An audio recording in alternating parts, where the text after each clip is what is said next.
नमस्कार बंधु। आज मैं आपको ऑटोनोमस बडी के बारे में उस दिन बोला था कि हम आपको कुछ बताएंगे। वैसे आप में से कोई भी कम ऐसे नहीं हैं जो ऑटोनोमस बडी के बारे में नहीं जानते हों। फिर भी मैं अपने ज्ञान के अनुसार आपको कुछ नई बात बता रहा हूँ कि ऑटोनोमस बडी क्या है। जैसे मान लीजिए कि आरबीआई का कभी न कभी तो स्थापना हुई होगी, तो उस आरबीआई की स्थापना में जो उसका अपना नियम कानून, उसका अपना संविधान बनता है या उसका अपना लोगो बनता है कि हमको ऐसे करना है, ऐसे करना है, ये कार्य उसको दिए गए हैं, तो इसको जो है सो स्वतंत्र प्रभार के रूप में, ऑटोनोमस बॉडी के रूप में उसको स्वीकार किया जाता है कि उस विभाग को कोई भी हस्तक्षेप नहीं करेंगे, उस विभाग में कोई भी हस्तक्षेप नहीं करेंगे। चाहे वो नेताजी हों, चाहे वो पुलिस अफसर हों, या चाहे न्यायालय हो, या कोई भी उस विभाग में हस्तक्षेप नहीं कर सकते हैं। हाँ, कंप्लेन होने पर सभी एक दूसरे को देख रेख करते हैं। ठीक इसी प्रकार से न्यायालय है, वह भी ऑटोनोमस बॉडी है। उसके क्रियाकलाप में, उसके कार्य पद्धति में कोई हस्तक्षेप नहीं कर सकता है। इसी प्रकार से बहुत सारे हैं, जैसे ईडी है। अब ईडी का काम है कि देश में पता लगाना कि कहाँ कहाँ क्या क्या है, और वो स्वतंत्र प्रभार होता है। यह इसको ऑटोनोमस बॉडी है, इसमें से कोई प्रधानमंत्री या उसके अंदर की चीज़ नहीं। हाँ, यह एक अलग बात है कि यह प्रधानमंत्री के देख रेख में यह सब चलता है। और ईडी को कहीं अगर कहीं छापा मारना होता है तो वह प्रधानमंत्री से आज्ञा लेता है कि नहीं, हमको अमुक जगह पर ऐसा करना है, और वह उसे अनुमति मिलने के बाद, सब कुछ जांच परख लेने के बाद जो है सो प्रधानमंत्री उसको अपना देते हैं कि नहीं, हम जो है सो इसकी अनुमति देते हैं, आप इसकी छानबीन कर सकते हैं, इस पर छापा मार सकते हैं। ठीक इसी प्रकार एनआईए है, या सीआईडी है, सीबीआई है, बहुत सारी संस्थाएं हैं, वो सब ऑटोनोमस बॉडी है। अगर इसमें कोई भी व्यक्ति मतलब हस्तक्षेप करेंगे तो वो थोड़ा अच्छा नहीं माना जाएगा, और उनको है, समझिए कि बड़ा ही संदेह के दृष्टि से देखा जाएगा कि नहीं, जैसो ये व्यक्ति इसमें अनावश्यक रूप से हस्तक्षेप करते हैं। अब एक दो और उदाहरण दे देते हैं। जैसे मान लीजिए कि राजीव गांधी के समय में शाहबानो प्रकरण आया था गुजरात से, तो ऐसा सुप्रीम कोर्ट ने उसको आदेश दे देने के पश्चात भी सरकार को लगा कि नहीं, यह आदेश नहीं होना चाहिए, तो उन्होंने संविधान में संशोधन किया और उसके पश्चात ही नियम बदल गए। तो नियम बनाया गया, तो बहुमत जिनके पास होती है तो वो बहुत अधिक कुछ प्रभाव डाल सकते हैं। ठीक इसी प्रकार जो है सो आरबीआई को, रिजर्व बैंक ऑफ इंडिया को, उस समय में तत्कालिक सरकार से नहीं पटने के कारण सरकार ने एक, मतलब समझिए कि एक प्रकार से उसको जो है सो विघटन कर दिया, आरबीआई का पावर सीज कर दिया, तो छोटा कर दिया। इसको कहना है कि आप साधारण भाषा में कह सकते हैं कि आरबीआई का पर कतर दिया गया, और पर जब कतर दिया गया तो उसके बदले में IRDA, insurance regulatory development authority, और SEBI, security exchange board of India, इन दो संस्थाओं को उससे अलग किया गया। बारी बारी से, एक ही बार तो नहीं हुआ, लेकिन बारी बारी से अलग किया गया, और आज वो दोनों संस्थाएं अपने आप में स्वतंत्र प्रभार में है। जिसको कोई बैठिए आते हैं, स्वतंत्र प्रभार में है, और वो स्वतंत्र प्रभार में कोई डिस्टर्ब नहीं कर सकता है, कोई हस्तक्षेप नहीं कर सकता है। और आजकल जितने भी व्हाट्सएप पर देख रहे हैं, सहारा इंडिया के पीड़ित लोगों के द्वारा, या एजेंटों के द्वारा, या आंदोलनकर्ता के द्वारा, कि मोदी क्या कर रहे हैं, क्यों नहीं इस पर ध्यान देते हैं। तो भैया, मोदी, देखिए, हम कोई मोदी के प्रवक्ता नहीं हैं, न ही हम बीजेपी के प्रचारक हैं, हमको इसलिए ही कोई लेना देना है। लेकिन कोई भी सरकार डायरेक्ट सेबी में या न्यायालय में या फिर इसी प्रकार की किसी भी कार्यों में डायरेक्ट हस्तक्षेप नहीं कर सकती है। तो ये नरेंद्र मोदी जी हों, चाहे महामहिम जी हों, चाहे कोई भी हों, डायरेक्ट हस्तक्षेप नहीं कर सकते हैं। लेकिन एक बात का तो मानना होगा कि नहीं, भला हो उनके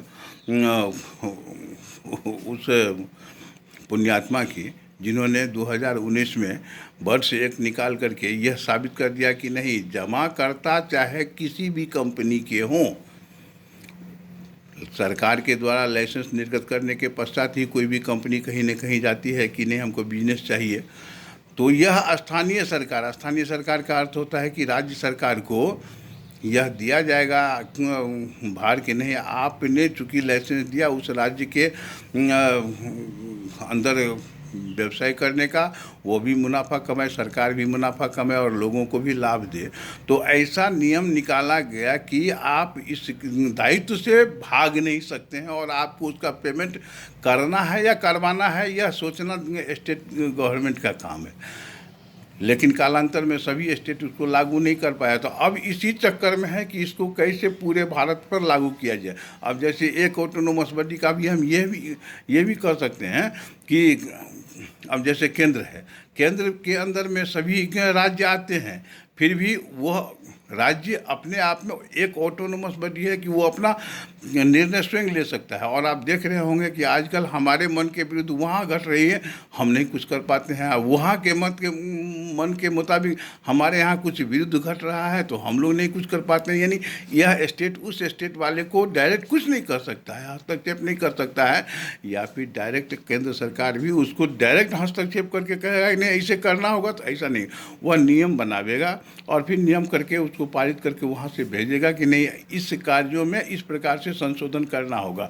और यह सब होता है संसद और राष्ट्रपति, संसद हुआ मतलब राज्यसभा हुआ, लोकसभा हुआ, इसके बाद जो है सो राष्ट्रपति के पास अनुमोदन में जाता है, उसके पश्चात ही यह सब कुछ परिवर्तन होता है। ये इतना आसान काम नहीं है, इसलिए इस पर थोड़ा ध्यान देने की बात है कि हम लोग कर क्या रहे हैं, सोच क्या रहे हैं। अगर हम इस बात पर थोड़ा ध्यान आकर्षण करें कि नहीं ऐसा नहीं हो सकता है या हो सकता है, सो बात नहीं है। बात एक ही है कि ये होगा, वो समय पर होगा, समय से होगा, इतना आसान है नहीं। किंतु एक बात तो मानना होगा कि इस ऑटोनोमस बॉडी का संविधान से तो लेना देना है, और संविधान किसी के अंदर में नहीं है, बल्कि सबको संविधान के ही अंदर में रहना पड़ता है।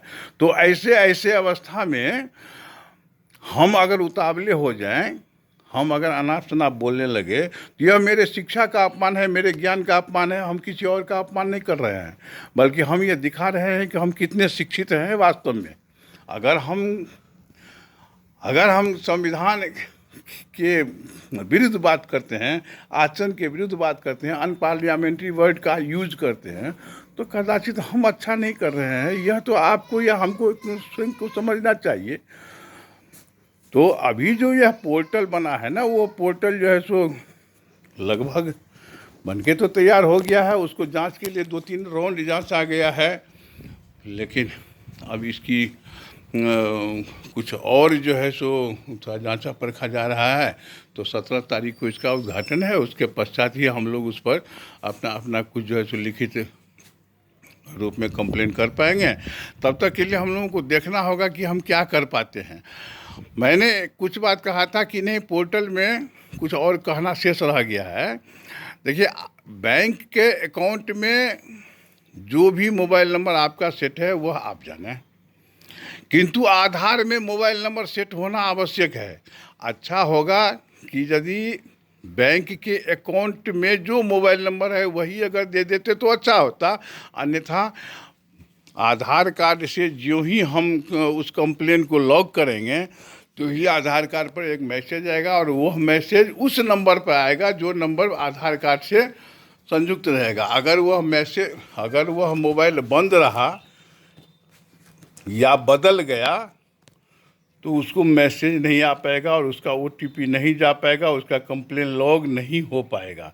इसलिए आधार कार्ड में नंबर जितनी शीघ्रता से हो सके जुड़वा लीजिए। प्रयास करिए कि बैंक के अकाउंट में जो नंबर है वही नंबर इसमें रहे तो सर्वोत्तम है। अगर अलग दे रहे हैं तो यह बहुत ही गलत हो जाएगा। इसके बाद जो है सो फिर पैन कार्ड को अगर आप आधार कार्ड से लिंक कर देते हैं तो बहुत ही अच्छा है। यह सब कहते हुए हम इस बात को समाप्त करते हैं, क्योंकि वीडियो हम लंबा नहीं करना चाहते हैं। तो जो समझ में आ गया होगा ठीक है, लेकिन आप लोगों का कमेंट बहुत कम आता है, कृपया कमेंट करें। और बहुत बहुत धन्यवाद। जय हिंद, जय भारत, वंदे मातरम।